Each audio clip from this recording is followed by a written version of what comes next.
Business से जुड़ी हर खबर पाने के लिए बेल आइकन पर करें क्लिक। नमस्कार, आप देख रहे हैं बिजनेस टुडे। मैं हूं साक्षी बत्रा। फिलहाल नेशनल स्टैटिस्टिकल ऑफिस ने इंडिया की जीडीपी ग्रोथ नंबर्स अक्टूबर दिसंबर 2021 क्वार्टर के रिलीज किए हैं, जिसमें ये माना है कि Q3 FY22 के जो नंबर्स आए वो 5.4% की ग्रोथ पर आए हैं। अगर आप इसे पिछले 2 क्वार्टर से कंपेयर करेंगे तो काफी ज्यादा यहाँ पर स्लिपेज देखने को मिलेगा, लेकिन इसको किस तरीके से overall state of the economy के लिए समझा जाए, इसके लिए हमारे साथ बहुत ही खास मेहमान जुड़ चुके हैं। माधवी अरोरा हैं, lead economist Emkay global financial services की, जो हमें समझाएंगी कि इस ब्रॉड हेडलाइन नंबर को और बाकी सब सेक्टोरल ग्रोथ को आप कैसे समझे कि भारत की इकोनॉमी फिलहाल कैसे आगे ग्रो कर रही है। बहुत स्वागत है मिस अरोरा आपका इस खास शो पर। सबसे पहले मैं आपसे आपका फर्स्ट रिएक्शन ही जानना चाहूंगी। 5.4% ग्रोथ जीडीपी का जो एक्सपेक्टेशन स्ट्रीट की हम लगातार डिस्कस कर रहे थे 5.9% से 6.6% तक के बीच में, उसके लिहाज से तो ये काफी कम आया है। क्या आपके एस्टिमेट से भी ये नंबर कम आया है? हाँ बिल्कुल, हम भी अराउंड 6.2 के आसपास एक्सपेक्ट कर रहे थे पूरे साल, इस क्वार्टर का number, while the print has been much lower. I think सभी सेक्टर्स ने ग्रोथ तो दिखाया है, मगर from our perspective I think the missing link has been mining as well as manufacturing काफी खराब परफॉर्म किया है। कंस्ट्रक्शन ने भी नेगेटिव रिटर्न्स दिए हैं ग्रोथ पॉइंट ऑफ व्यू से, एंड इवन दो मैन्युफैक्चरिंग में दिख ही रहा था कि काफी सीक्वेंशियली वीकनेस दिख रही थी, मगर we were not expecting this lower number. There were base effect का प्रॉब्लम था, मगर सप्लाई चेन डिस्ट्रप्शंस भी दिखा रहे थे कि सीक्वेंशियली काफी वीकनेस दिख रही है। Profitability of corporates were also low, so we were expecting कि number manufacturing will be a laggard, but we didn't expect कि इतना खराब नंबर आएगा उसका। Services on the other hand, again सरकार का स्पेंडिंग ज्यादा चला है relative to other sub sectors of services, so clearly government spending अभी भी लीवर ही है, और आई थिंक आगे वाले क्वार्टर में भी वही लीवर रहेगा। मगर इसका इम्पैक्ट ये हुआ है कि पूरे साल का जो ग्रोथ नंबर है वो सब 9% हो गया है, एज अगेंस्ट 9.2% जो सीएसओ ने बजट से पहले जो एस्टिमेट निकाला था, पहला एस्टिमेट, उससे भी कम है। पार्टली बिकॉज last 2 years के GDP numbers also have been revised down and up accordingly, and that has led to a change in the base overall. Magar clearly the growth numbers that we were talking about beginning of the year, which were looking to be double digit, वहां से तो आप नीचे आके सब 9% growth is the new reality at this point in time. जी बिल्कुल, आपने सही कहा। मैं सभी दर्शकों के लिए एक बार बता देती हूँ जो सब सेक्टर्स की बात मिस अरोरा बात कर रही हैं। फार्म सेक्टर 2.6% यहाँ पर ग्रो करते हुए नजर आया इस क्वार्टर में, माइनिंग 8.8%, मैन्युफैक्चरिंग 0.2%, कंस्ट्रक्शन में गिरावट देखने को मिली है 2.8% की, इलेक्ट्रिसिटी 3.7% से ग्रो हुआ है, trade hotel 6.1%, insurance real estate में 4.6% तक की ग्रोथ देखने को मिली है, पब्लिक एडमिनिस्ट्रेशन और डिफेंस में 16% तक की ग्रोथ देखने को मिली है। खास तौर पर सबसे ज्यादा नेगेटिव कंस्ट्रक्शन स्पेस में देखने को मिला है। क्या ये सबसे बड़ा सरप्राइज था आपके लिए जो ये गिरावट कंस्ट्रक्शन में देखने को मिली है? मतलब हम लोग कंस्ट्रक्शन में स्लो डाउन एक्सपेक्ट कर रहे थे सीक्वेंशियल बेसिस पे, मगर नेगेटिव ग्रोथ प्राइजन नहीं करी थी। एनीवे मार्केट का आई थिंक फोकस पूरे साल के नंबर पे मूव कर जाएगा, बिकॉज फोर्थ क्वार्टर में आपको ओमिक्रॉन इम्पैक्ट भी दिखेगा, which will mean that fourth quarter could be even lower than the third quarter. And थोड़ा सा जो ओमिक्रॉन का spill over है, that can also happen in the following quarter as well. So I think आने वाला quarter would also be much lower. ठीक है, तो आगे आने वाले क्वार्टर के लिए भी हमें ब्रेस करना जरूरी होगा, क्योंकि और कमी आ सकती है ग्रोथ नंबर्स में अभी के एस्टिमेट्स को देखते हुए, और जो फुल ईयर का FY22 का एस्टिमेट अब और गिरकर 8.9% तक आया है। साथ ही जीवीए नंबर भी एक हमें देखने को मिला है आज सरकार की तरफ से, जो कि 4.7% तक का है। जीवीए ज्यादातर लोग जीडीपी माइनस टैक्सेस के हिसाब से समझते हैं, लेकिन मैं आपसे समझना चाहूंगी कि इन्वेस्टर्स के लिए, आम जनता के लिए इसे कैसे समझा जाए, जीडीपी और जीवीए में फर्क क्या होता है और हमारे लिए क्या इकोनॉमी को समझने के लिए बेहतर होता है? आई थिंक सिंप्लिसिटी के हिसाब से देखा जाए, जैसे वो कैलकुलेट करते हैं in terms of the quality of inputs that go into estimating GVA and GDP. GVA is a much more stable database, data that you generally see, जहाँ पे industry wise breakup मिलता है आपको, agriculture, mining, manufacturing, construction and services में trade, hotels and services, financial sector, real estate sector, government sector. So उसका जो breakup होता है वो उसका value added is what you call the GVA. जी उसमें आप जब नेट टैक्सेस ऐड करते हैं, which is basically taxes adjusted for subsidies that is given in the economy, वो आपका ग्रॉस डोमेस्टिक प्रोडक्ट होता है, जीडीपी होता है, जो वाइडली आप लोग देखते हैं. उसका breakup is essentially on economic expenditure basis, which basically mean कितना स्पेंडिंग प्राइवेट सेक्टर में हो रहा है, कितना गवर्नमेंट में हो रहा है, कितना इन्वेस्टमेंट हो रहा है, कितना एक्सपोर्ट्स हो रहा है, कितना इम्पोर्ट्स हो रहा है. उसका उसका जो एडिशन होता है वो ग्रॉस डोमेस्टिक प्रोडक्ट के नाम से जाना जाता है. Generally on a more stable basis you should see a value added. The way the CSO estimates is much better estimated via the value added methodology. ठीक है. आपने एक प्राइमरी वजह बताई, ये जो स्लो डाउन हम देख रहे हैं कि फेवरेबल बेस इफेक्ट जो है वो वेन होता हुआ नजर आ रहा है. क्या Correct. और भी कुछ रीजन है जिसकी वजह से ये हमने लोअर देन एक्सपेक्टेड नंबर्स देखे हैं? नो, तो सीक्वेंशियली आपको दिख ही रहा था कि थोड़ा वीकनेस था ही आपका दिसंबर क्वार्टर में. जी रूरल स्पेंडिंग भी काफी थोड़ा स्लो डाउन हो गया था, एंड वो मेरे ख्याल से कंटिन्यू भी करा है in the following quarter. So I think जो कंजम्पशन बूस्ट था इकोनॉमी का, वो थोड़ा थोड़ा सा धीरे धीरे वेन होता जा रहा है.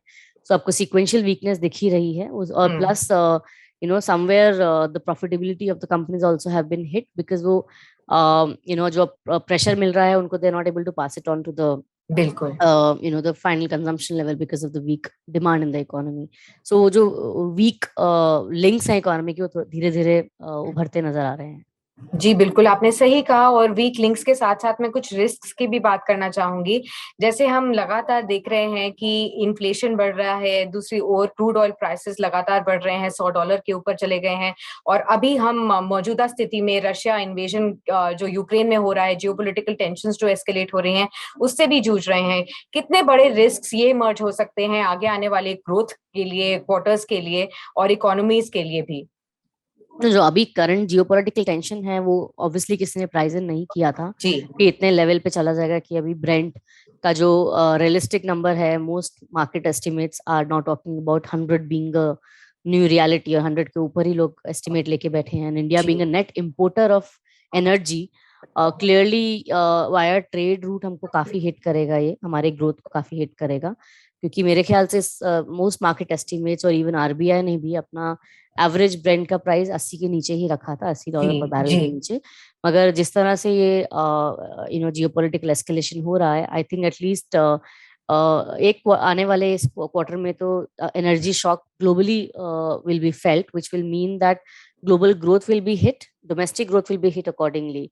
So as per our sensitivity analysis, on an average every $10 increase in Brent on an annualized basis, आपका वो ग्रोथ को अराउंड 30 to 40 बिप्स कम करता है.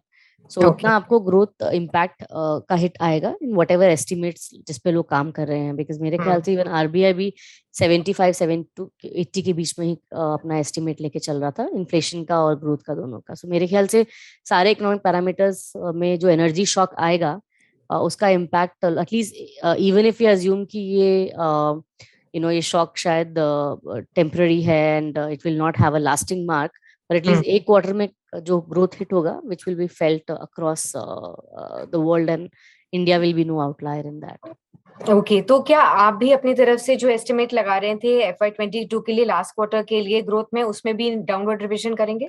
फोर्थ क्वार्टर तो एनीवे, बिकॉज अभी सरकार ने आपको पूरा साल का नंबर दे ही दिया है. जनरली यू जी don't fight the government because जी पुराने रिविजन्स भी हुए हैं. तो the new reality now is 8.9%, not 9.5, not 10% that people were working with initially. I think आने वाले साल का भी now that we have to price in कि कैसा global uncertainty होता है. because अभी मैं trade route की बात कर रही हूँ जिसके वाया हम लोग को import impact पड़ेगा, net import bill हमारा बढ़ेगा. मगर we do not know कि कैसा financial linkages will play out. मतलब अभी पता नहीं है कि currency risk कितना आएगा, मार्केट रिस्क कितना आएगा, डिस्ट्रप्शन कितना आएगा ग्लोबली, उसका भी फाइनेंशियल मार्केट कितना टाइटन हो जाता है बिकॉज ऑफ दैट, उसका भी इम्पैक्ट नेगेटिव इनडायरेक्ट इम्पैक्ट आता है in sentiments and in growth. So I think most of us will be working on our data now. At least near term तो सबको अपना एस्टिमेट्स थोड़ा ट्वीक करना ही पड़ेगा accordingly. So we will see, but I think we are in for a very uncertain period. So I think लोगों को cases बनाने पड़ेंगे अपने in their growth estimates. आपने बिल्कुल सही कहा। मैं आपने आरबीआई की भी बात की, तो मैं ये भी जानना चाहूंगी कि अब आरबीआई अपनी मॉनेटरी पॉलिसी को किस तरीके से आगे बढ़ाएगा। उम्मीद ये की जा रही थी कि धीरे धीरे नॉर्मलाइजेशन ऑफ पॉलिसी की तरफ शायद आरबीआई बढ़े। हालांकि पिछले जो आरबीआई की पॉलिसी थी बाकी ग्लोबल सेंट्रल बैंक्स के मुकाबले काफी डविश थी, और अभी भी ग्रोथ को ही ज्यादा इंपॉर्टेंस आरबीआई दे रहा था वर्सेस इन्फ्लेशन। अभी करंट सिनेरियो को देखते हुए, जहां इन्फ्लेशन क्रूड ऑयल प्राइसेस की वजह से, और जैसे ही इलेक्शंस खत्म होते हैं, उम्मीद ये है कि पेट्रोल डीजल के प्राइसेस और बढ़ेंगे, करेक्ट। तो इन्फ्लेशन पे और बम्प अप होगा। दूसरी ओर अगर ग्रोथ यहाँ गिर रही है, तो किस तरीके से आगे मॉनेटरी पॉलिसी को आगे बढ़ना चाहिए? आपका क्या एक्सपेक्टेशन नो, है? आई थिंक आरबीआई ने एक बात बहुत एविडेंटली बोली थी अपनी पॉलिसी में कि मैं सप्लाई शॉक्स पे रिएक्ट नहीं करूंगा. जी so the current inflation that they are seeing, और they are seeing in the world rather, essentially they are saying कि वो सप्लाई लेड डिस्ट्रप्शन है जिसपे मुझे रिएक्ट नहीं करना, क्योंकि मैं as central bank I can not control supply inflation. मैं डिमांड इन्फ्लेशन कंट्रोल कर सकता हूँ. मेरे देश में डिमांड काफी कमजोर है at this point in time. जो मेरे देश का पोटेंशियल ग्रोथ है, I am still growing much lower than that. So we are seeing a 8.9 or 9% growth or 10% growth that one is talking about at one point. Despite that, let's not forget that हमने 2 साल growth miss करी है. So ji on an annualized, compounded annualized basis, we actually have not grown more than 2.5%. So clearly जो growth दिखती है वो optically ही बड़ी है. You बिल्कुल forget the fact कि आपने पिछले साल practically degrow किया था, तो आपने जो बिल्कुल output loss किया है वो permanent ही है. So that is what RBI has been talking about, कि there's been a permanent loss of output because of COVID, और उसको recover और recoup करने के लिए there's a long way to go, और complementarity of monetary policy is important. मेरे ख्याल से वो in the immediate run वो ये रशियन यूक्रेन क्राइसिस को एक टेम्पररी शॉक की तरह ही ट्रीट करेंगे. आई डोंट थिंक अभी ग्लोबल मार्केट में डिस्ट्रप्शन शुरू हुआ है in terms of currency crisis, or in terms of crisis in terms of big outflows from India or emerging markets. वो अभी तक नहीं शुरू हुआ है, तो सेंट्रल बैंक का वहां से रोल काफी लिमिटेड हो जाता है in terms of reacting. Of course inflation risk is real, and we'll have to see कैसे वो pan out करता है, क्योंकि energy inflation will be a big problem across the world, not just India. और उसका प्रॉब्लम उसका impact actually आपकी discretionary spending पे आएगा, बिकॉज क्लियरली जब आप एनर्जी इन्फ्लेशन पे आप spending more on petrol and diesel, आपका डिस्क्रिशनरी स्पेंड और कम हो जाएगा. So actually this higher inflation will somewhere impinge on consumption story of India. तो आपकी कंजम्पशन स्टोरी और भी कमजोर होगी, एंड फिर वो ग्रोथ पे नेगेटिव इम्पैक्ट ही करेगा. सो मुझे I am not very sure RBI कोई भी हेस्ट में will react to any of these things.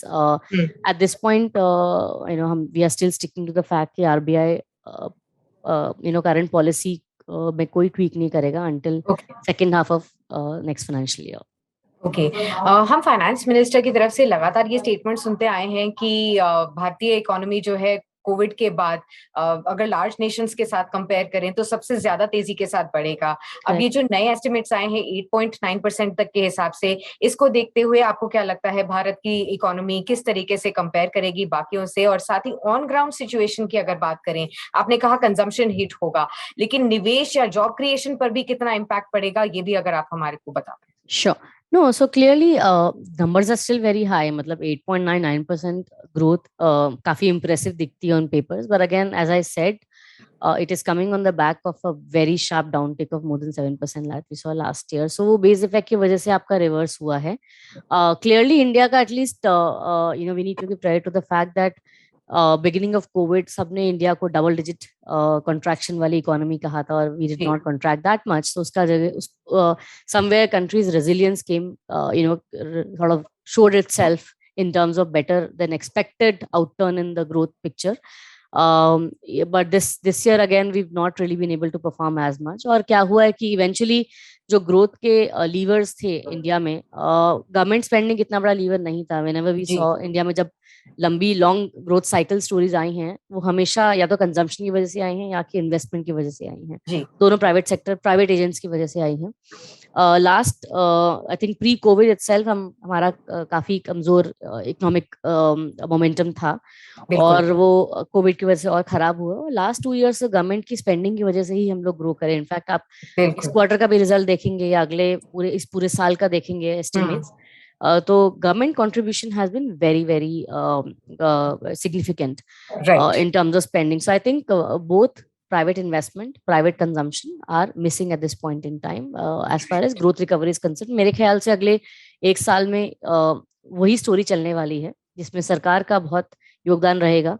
चीज on investment front, as far as the budget is concern, उन्होंने काफी बड़े बजटेड नंबर्स दिए हैं उनके पेक्स. उसका execution is something which has to be seen, but clearly the government is leading the show at this point in time. Absolutely. Thank you so much, Ms. Arora, for sharing all these wonderful insights with all our viewers. आप सब समझाने के लिए कि किस तरीके से इस ग्रोथ नंबर्स को समझना चाहिए. फिलहाल के लिए एक 5.4% तक की ग्रोथ के साथ हम Q3 में बढ़ रहे हैं, जो कि लोअर है अगर आप पिछले 2 क्वार्टर से भी कंपेयर करें. लास्ट ईयर के बेस इफेक्ट को नॉर्मलाइज होते हुए आप देख रहे हैं, और खास तौर पर अगर आप फाइनेंशियल ईयर 22 की भी बात करेंगे तो वो भी अब सब 9% तक की ग्रोथ होगी. कंजम्पशन और साथ ही साथ केपेक्स पर लगातार मार जो पड़ती है वो आगे भी आपको देखने को पड़ सकती है. तो फिलहाल के लिए बहुत ज्यादा उम्मीदें, जो हम कोविड से बढ़ रहे थे आगे, लेकिन काफी सारे रिस्क अभी और भी आगे आ रहे हैं, तो वो भी एक बड़ा कंसर्न है फिलहाल हमारी इकोनॉमी को अभी देखने के लिए. बहुत बहुत शुक्रिया हमारे साथ जुड़ने के लिए और सभी इंसाइट शेयर करने के लिए. Thank you so much. Video पसंद आया तो हमें लाइक, कमेंट, शेयर और सब्सक्राइब जरूर करें.